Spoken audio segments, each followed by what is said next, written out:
best station in music news, sports, and entertainment. We are high-powered 102.7 FM, the pride of the people.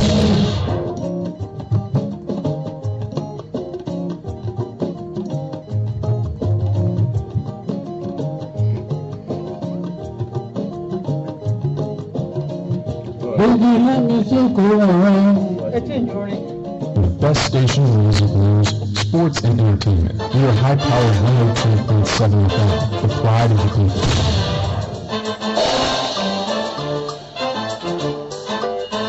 The pride of the people.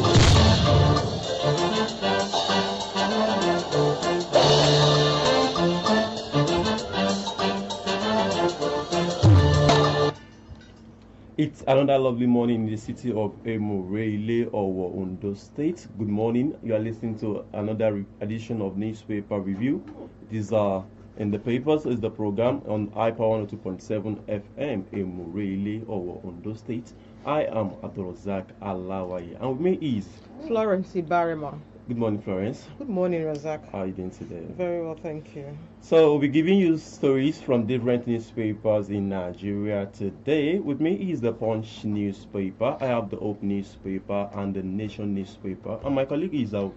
I have the Hope newspaper, Tribune newspaper, The Guardian, The Nations, and Daily Post newspaper. We'll go on a short break. When we come back, we'll give you details of the headlines.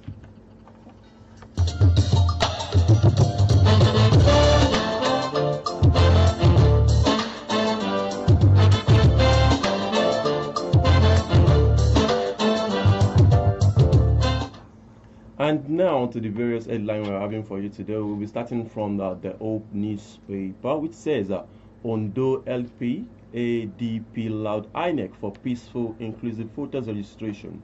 Still on the Hope newspaper, I have with me Ondo government bans illegal collection in public secondary schools. And I'm still on from the Hope newspaper, coming through your hair. We have Ondo Assembly vows stronger synergy with OSRC is reform. Yeah, and on the Guardian paper, we have kick against indiscipline clears makeshift stores along Lekki-Ekpe Expressway. Moving away from that to the Punch newspaper, I have a terrorism trial. Federal government may seek Ekpa arbitration after Finland's 6 years jail term. Yes, still on the Guardian newspaper, I have a miss the Zamfara government pledges support to bereaved families after boat tragedy. Moving straight away to the Nation newspaper, I have Abuja Kaduna trail track will be restored in 10 days, says Minister. And still on the Guardian newspaper, I have no mistakes, regrets in choosing you. Tinubu tells Shetima at 59.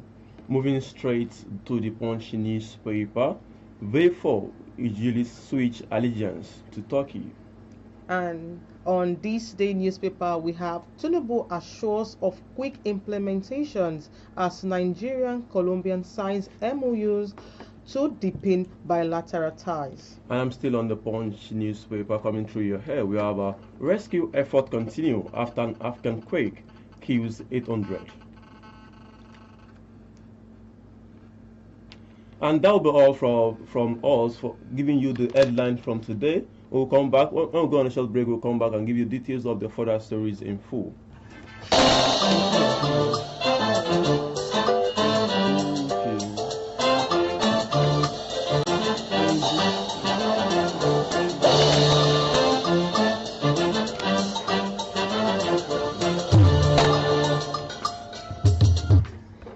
And welcome back. You are still listening to iPower 102.7 FM in Emurele, Owo, Ondo State. In the papers is the program, a newspaper review, where we'll be bringing you stories from various newspapers in Nigeria. And we'll be starting from the home base, which is from the Ondo State. The news coming through your hair, we have the Hope newspaper, which says Ondo LP ADP loud INEC for peaceful inclusive voters registration. Now to the stories in full. We have a political party in Ondo State have commended the Independent National Electoral Commission, INEC, for introducing both online and physical continuous voters registration CVR exercises, describing it as a welcome development that will protect citizens' rights during elections. The Labour Party and the Action Democratic Party, in separate interview with the Hope, described the CVR as a peaceful and fair exercise attracting impressive participation from citizens across various communities. The state's chairman of LP, Dr. Abiodun Agbaje, who noted that the dual registration system has and access for eligible voters, said the initiative would help prevent disfranchisement and promote fairness in the democratic processes. According to him, the exercise has provided opportunities for first-time voters, those who need to transfer their voters' location, and individuals who lost their permanent voters card to register with ease. To get this story, you can check the Hope newspaper with the headline, Ondo LP, ADP loud INEC for peaceful inclusive voters registration. And still on the Hope newspaper, where I have Ondo government bans illegal collections in public secondary schools. Now to the details in full. As plans are in full swing for the 2025-2026 academic section, the Ondo state government has forthwith prohibited the illegal collection of money in all public schools in the state, a direct response to call for repositioning in the education sector. The decision was made during the meeting organized by the State Ministry of Education, Science and Technology, which brought together all secondary school principals from 18 local government areas of the state and union leaders in the education sector. The Commissioner for Education, Science and Technology, Professor Igbekele Ajibefun, addressed the principal, commending them for their effort in managing the schools and urging their continued cooperation. The Commissioner emphasized that most public schools in the state have been involved in illegal collection, stressing that from now, any collection must first be approved by the Ministry of Education. He said, and I quote, "We have received reports from schools receiving unapproved collections. If it is now unlawful for any school to collect any amount without approval. If this happens, serious sanctions will follow." For details of this story, see the Hope newspaper with the headline, Ondo government bans illegal collections in public secondary schools. And another update coming through your hair from the Hope newspaper as well. We have Ondo Assembly vows stronger synergy with OSRC hails reform. Now to the stories in full. We have the Ondo State House of Assembly has assured management of the State Radiovision Corporation Media Group of its readiness to work closely with the broadcast outfits in promoting good governance and strengthening public communication. The pledge was made during a familiarization visit of the House Committee on Information to the Corporation. The committee chairman, Mr. Olatunji Ifabi, emphasized the legislature's role in supporting the executive to achieve its set goal, noting that with 24 out of 26 lawmakers now in the All Progressive Congress, synergy between the arm of government has become even stronger. He assured that budgetary requests from the media group would be given due attention, particularly in the area of publicity and technical development, such as planned connection to the direct-to-home satellite television platform, which he described as a crucial for wider reach. He, however, urged the other management members to continue to support the Director General vision and developmental stride. To check this story, you can check the Hope newspaper with the headline, Ondo Assembly vows stronger synergy with OSRC hails reform. And straight to the Guardian newspaper, where I have kick against indiscipline clears makeshift stalls along the Lekki-Epe Expressway. Now the details. The Lagos State Environmental Sanitation Corps, also known as Kick Against Indiscipline, yesterday demolished makeshift shops along the Ikate axis of the Lekki-Epe Expressway. During the operation, the agency also confiscated sachet alcohol displayed for sales by roadside and beef being transported in unsanitary conditions. The Lagos State Environmental Sanitation Corps said the enforcement followed the expiration of the 48 hours quit notice earlier issued to the traders. It added that the clearance formed part of the ongoing effort to rid Lagos of environmental violations. Speaking on behalf of the co-marshal, Major Olaniyi Olatunbosun, the head of Public Affairs and Advocacy Unit, Ajayi Lukman, explained that the demolition targeted illegal structures that had become havens for criminal activities. He decried the high level of fealty and disregard for public health observed during the exercise. Cole further warned street traders and hawkers against illegal activities, including selling food in traffic and road shoulders, medians, and engaging in open defecation, stressing that offenders would be apprehended and prosecuted under the state environmental law.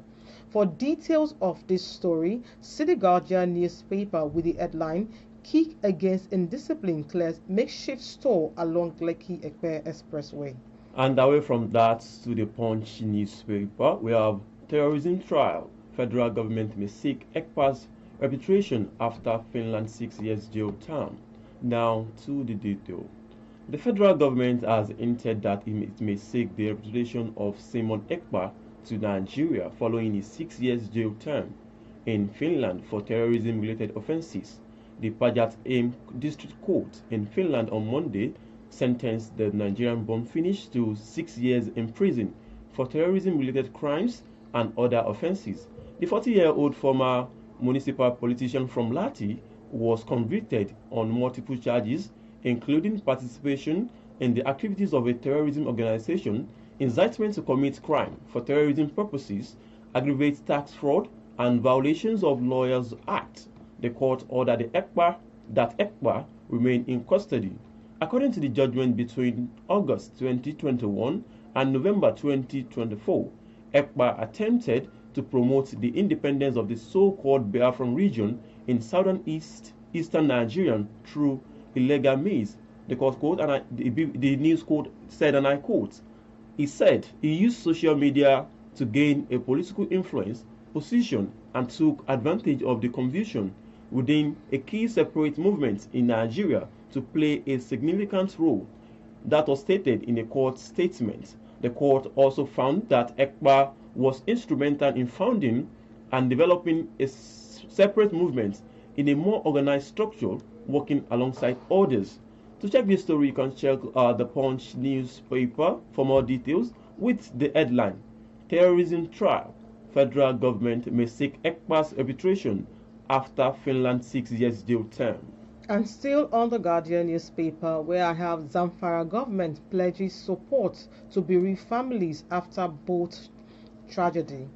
The Zamfara state government has commiserated with the people of the Gome local council, especially families in Damaga, Danguya, and the Nasarakevi communities over the death of 15 persons in a boat mishap on Friday. In a statement issued in Gwaso by the press secretary to the state government, Nasiru Sheo, the government described the incident as a painful tragedy and that has left the entire state in mourning. The SSG Abubakar Nwanga expressed solidarity and with the affected communities, stressing that the current administration under the Governor Dauda Lawan remains committed to safeguarding lives and ensuring the well-being of citizens. He disclosed that Lawan has directed the immediate dispatch of assistance to the bereaved families. While no assistance can replace the loss of lives, it is the government's hope that the gesture will bring some measure of relief to the bereaved families, he added. The tragedy occurred when the villagers were fleeing from bandit attack in several Gome community boarded a boat that capsized due to overloading.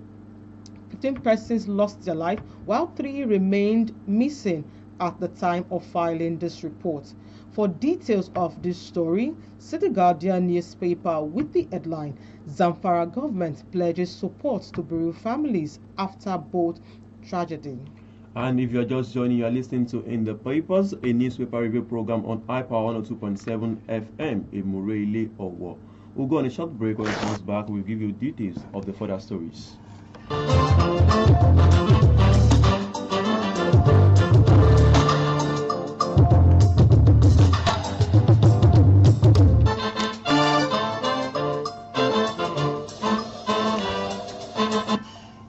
You are still on to In the Papers, the newspaper review program on iPower 102.7 FM in Morele or Ondo State.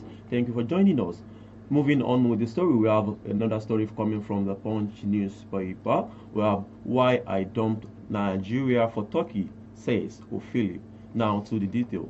The world record holder in Nigerian women 150 meters, Favor Ophili, has accused the Athletic Federation of Nigeria and the Nigeria Olympic Committee of negligence at the Turkey 2020 and the 2024 Olympic Games in Paris, noting that the disappointment motivated her to switch to Turkey. The Punch News Sport Extra report. Ophili confirmation of a nationality switch comes almost 3 months after it was first rumored. The 22-year-old wrestled Nigerian athletes in June with a purported move, and she confirmed it on Monday, a day after the AFN also announced Nigerians' contingent to the 2025 World Athletics Championship in Tokyo, Japan.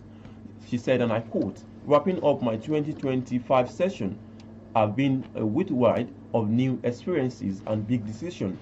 Racing back to back across amazing cities and learning from the best has been incredible. And some of you have heard I'm starting a new chapter representing Turkey. I am proud to have represented Nigeria for many years in a highly successful way, having won 6 gold medals, 2 silver medals, and 2 bronze medals in championship meets, and 200 meters Olympic finalist, while experiencing the biggest disappointment from AFN and NOC for their negligence toward me in the 2 Olympics." To check this story for more information, you can check the Punch newspaper with the headline, "Why I Dumped Nigeria for Turkey," says Ophili. And still on the Guardian newspaper, where I have no mistakes, regrets in choosing you, Tinubu tells Shettima at 59. President Bola Tinubu has congratulated Vice President Kazim Shettima on his 59th birthday, describing him as a loyal partner whose dedication continued to justify his choice as deputy.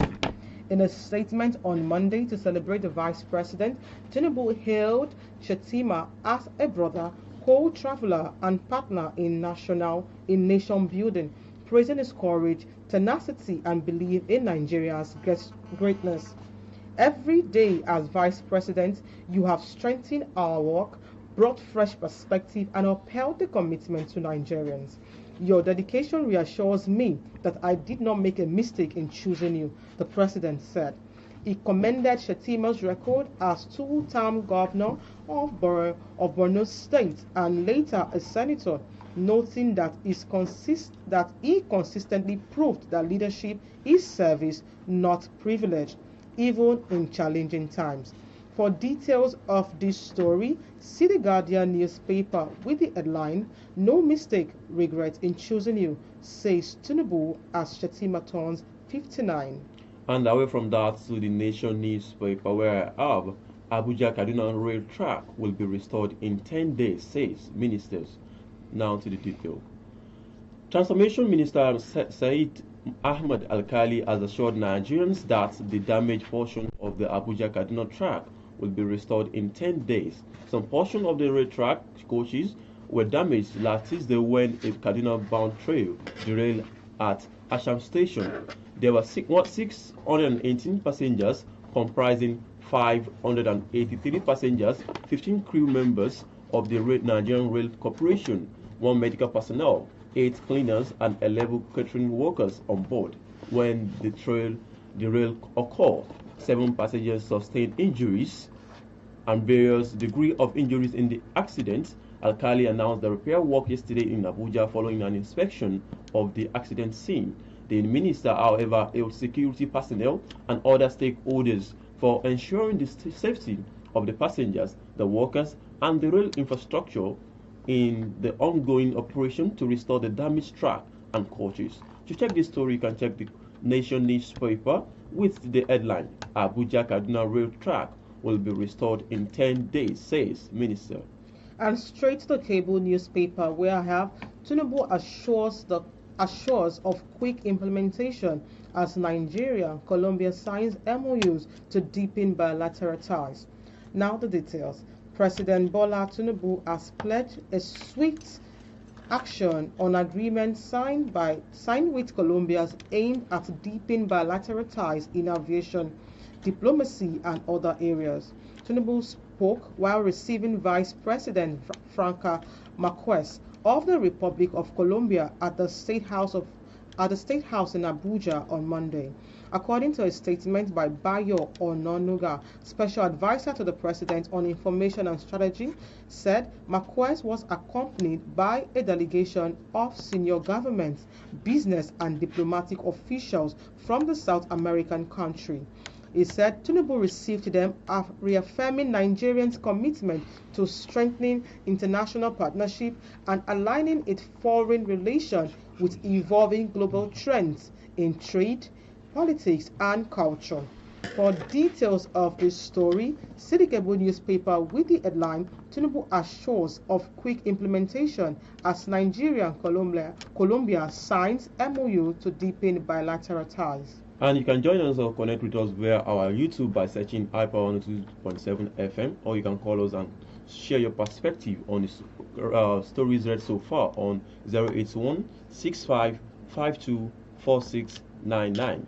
081 65 52 52 4699. Moving on with the story coming from the Punch newspaper as well. We have 2027 PDP obedience tackle Wiki over Jonathan Obi. Now to the detail. The People's Democratic Party and the Obedient Movement have voted the Minister of the Federal Capital Territory, Nelson Wike, for dismissing the possibility of former Labour Party presidential candidate Peter Obi running for president in 2027 on the PDP platform.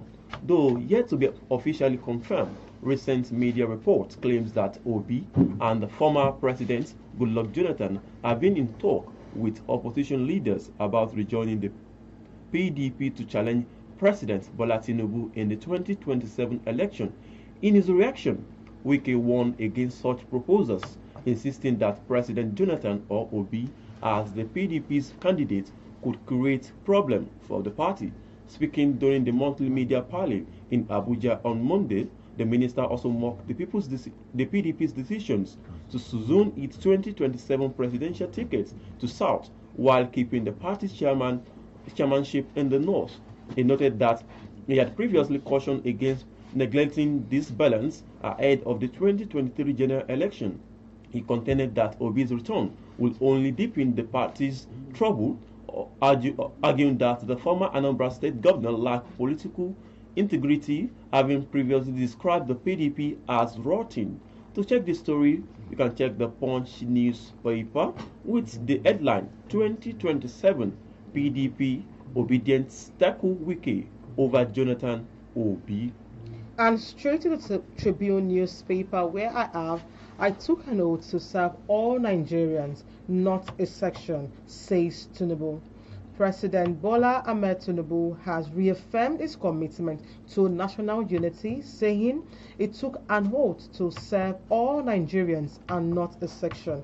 He noted that government policy and projects are designed to benefit citizens regardless of the region, religion, and ethnicity.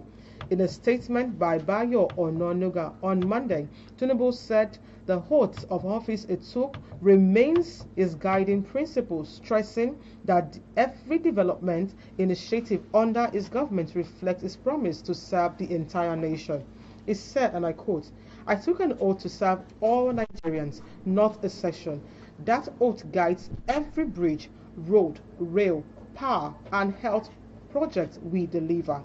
For details of this story, see the Tribune newspaper with the headline, "I took an oath to serve all Nigerians, not a section," says Tinubu.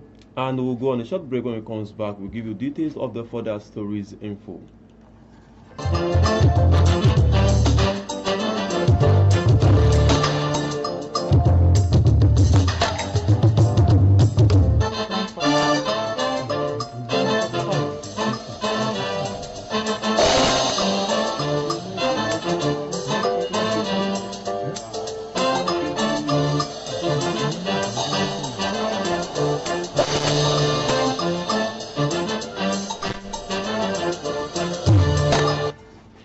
And if you're just joining, you are listening to In the Papers, a newspaper review program on iPower 102.7 FM in Morele or Ondo State. You can join us and connect with us and share your perspective about the stories of headlines read so far. To share your own opinion, you can connect with us via our YouTube, or you can call us on our number via 081 6552 4699. 081 6552 4699. You can also join us on our YouTube by searching for iPower 102.7 FM. Now moving on with the story, we have the Punch newspaper. We have Nigerian's embassy eats by unpaid rent, salaries, arrears. Now to the detail. The federal government has admitted to mounting financing and operational difficulties across Nigerian diplomatic and consular mission abroad, blaming budgetary shortfall and foreign exchange policy change for the strain. The Ministry of Foreign Affairs made the admission on Monday in a statement by spokesperson Kemebi Ibiamfa. The ministry acknowledged that the challenges has disrupted the smooth functioning of several missions, leading to delay in the payment of salaries for local recruited staff, allowances for home-based officers, and rent owed to landlords and service providers. The ministry said, and I quote, "The ministry is unaware of the restriction that financial limitations are placed on the smooth running of the mission, including the inability to pay salaries of local recruited staff, financial obligations to service provider, rents to landlords, and foreign service allowances to home-based officers," while stressing that the situation mirrors the broader economic realities affecting the country. The ministry noted that inadequate funding over the years had significantly undermined the capacity of missions to perform their core diplomatic duty. To check this story, you can check the Punch newspaper with the headline "Nigerian embassies eat by unpaid rent, salaries, arrears." And still on the Punch newspaper, we have resident doctors give federal government 10 days ultimatum. The Nigerian Association of Resident Doctors on Monday issued a 10-day ultimatum to the federal government and relevant agencies to meet its welfare demand, warning that its members would embark on a nationwide strike if nothing is done before the deadline. The doctors, in a communique signed by NAD President Dr. Tokpe Oshundari, General Secretary Dr. Oluwashola Odumbanku, and Publicity and Social Secretary Dr. Omoha Amobi, said the decision followed the outcome of its extraordinary National Executive Council meeting held virtually on Sunday. NAD recalled that in July it had given a 3-week ultimatum, but in the interest of the industrial harmony, the NEC extended it by another 3 weeks to allow the National Officers Committee engage with stakeholders. It noted that despite the extension, the federal government failed to fulfill its promises. For details of this story, see the Punch newspaper with the headline "Resident Doctors Give Federal Government 10-Day Ultimatum." Still sailing through the Punch newspaper, another story coming through your hair. We have a Dangote fuel export surge amid foreign refinery shutdown. Now to the detail. The Dangote Petroleum Refinery has lately exported more fuel to foreign nations as Saudi, Aramaic, and other in the Middle East Gulf closed refineries for maintenance. A senior officer at the Dangote Refinery told the correspondent on Monday that $20 billion Lekki-based plant exported large volume of premium motor spirits, aviation fuel, and diesel to other countries in August. The official, who spoke in confidence as he was not authorized to speak with the press, said, and I quote, "We export PMS, Ago, and Jet AI." Our correspondent gathered that Dangote Refinery had supplies to long-range cargo of fuel in the Middle East Gulf region between June and July. According to Ago Media, a heavy refinery turnaround season in the Middle Gulf is expected to exhibit an already tight gasoline market in the fourth quarter, prompting key region supply to boost export. He said, and I quote, "Saudi Arabia, which has already shut down 2 of its refineries, is preparing to take additional facilities offline in the coming months. Aramco's 460,000 barrels per day Starport refinery in Jubail Israel for 60-day shutdown in November to December, while maintenance is also planned at the Riyadh refinery in the fourth quarter. To check this story, you can check the Punch newspaper with the headline Dangote fuel export surge amid foreign refinery shutdown.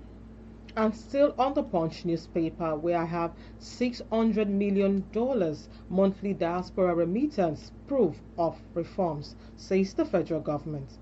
The federal government has expressed excitement over a sharp rise in diaspora remittance, with the surge to $600 million monthly in the past 2 months, according to figures from the Central Bank of Nigeria.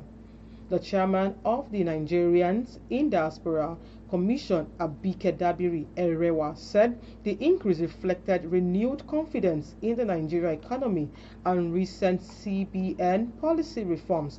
In a statement issued by NICOM spokesperson Rahman Balogun on Monday, Dabiri Erewa described the inflow as humongous, noting that it marked a 200% jump from the $200 million monthly average previously recorded.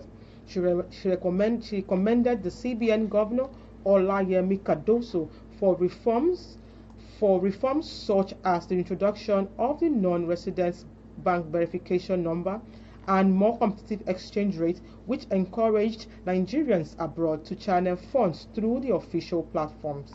For details of this story, see the Punch newspaper with the headline $600 million monthly diaspora remittance proof of reforms, says the federal government. Still on the Punch newspaper, another story coming through here. We have Kano CP urges officers to uphold integrity. Now to the detail. The Commissioner of Police in Kano State, Ibrahim Adamu Bakori, has tasked the command tactical and operational health to stir up their crime-fighting strategies and maintain the gain achieved under the Operation Kukankura.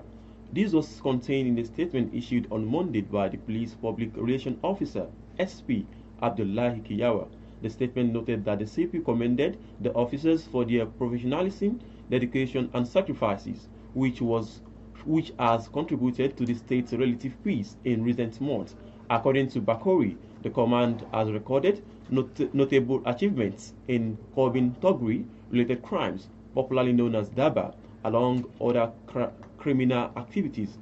He said, and I quote, "We must remain proactive and relentless in our operations until criminal elements either abandon their unlawful activities or are brought to justice."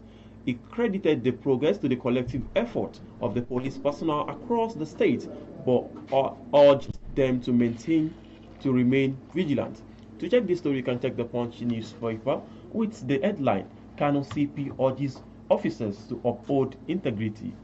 And still on the Punch newspaper, where I have Nigerians embassies hit by unpaid rent, salary arrears. Now the details. The federal government has administered a mounting financial and operational difficulties across Nigerians' diplomatic and consular mission abroad, blaming budgetary shortfall and foreign exchange policy change for the strain. The Ministry of Foreign Affairs made the admission on Monday in a statement by its spokesperson, Ebinafa.